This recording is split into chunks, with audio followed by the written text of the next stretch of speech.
आपले स्वागत। मी महाराष्ट्र प्रतिनिधी युवराज परदेशी, माझ्यासोबत आहे कॅमेरामॅन साई परदेशी सांबरे। आज आपण पुण्याचे खासदार माननीय श्री मुरलीधर मोहोळ यांना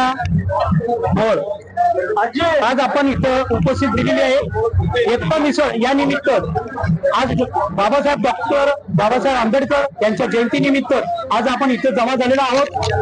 दीपक भाऊ पायगुडे यांच्या सहयोगाच्या मुळे आपण इथं मिसळीचा कार्यक्रम आलेला आहे। तर मी खासदारांना विचारतो की आज आपण या जयंती निमित्त इथं आलेलो आहोत, याविषयी आपले मनोगत व्यक्त करा। सर्वप्रथम मी महामानव भारतरत्न विश्वरत्न भारतीय घटनेचे शिल्पकार डॉक्टर बाबासाहेब आंबेडकर यांच्या स्मृतीस अभिवादन करतो।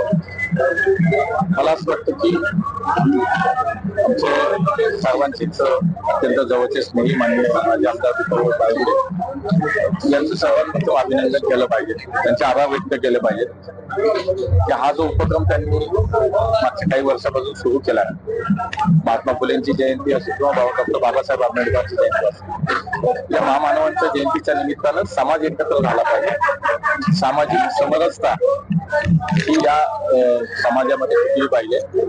सर्वांनी मिळून शेवटी हे जे काही महापुरुष आले त्यांनी समाज घडवला, समाजाला दिशा दिली, तर कुठल्याही विशिष्ट समाजाची ते कधी नव्हते।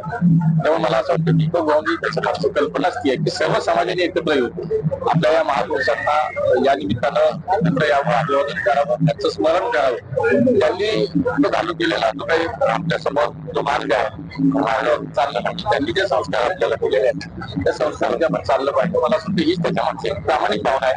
मध्ये पण अभिनंदन करतो। एक मिसळ हा त्याच्या मागचा एक भाव आहे। मिसळ हा त्याच्या मागचा एक भाव असा की सर्व समाज, सर्व जाती धर्मातील लोक एकत्र येऊन आणि आपल्या महापुरुषांच्या जयंती पुण्यतिथीला आपण एकत्रपणे साजरी करू। मला असं वाटतं की समाज संघटित राहण्यासाठी, समाज एक राहण्यासाठी अत्यंत चांगली संकल्पना आहे, चांगला उपक्रम आहे की मनापासून दीपक भाऊ डॉक्टर बाबासाहेब आंबेडकरांच्या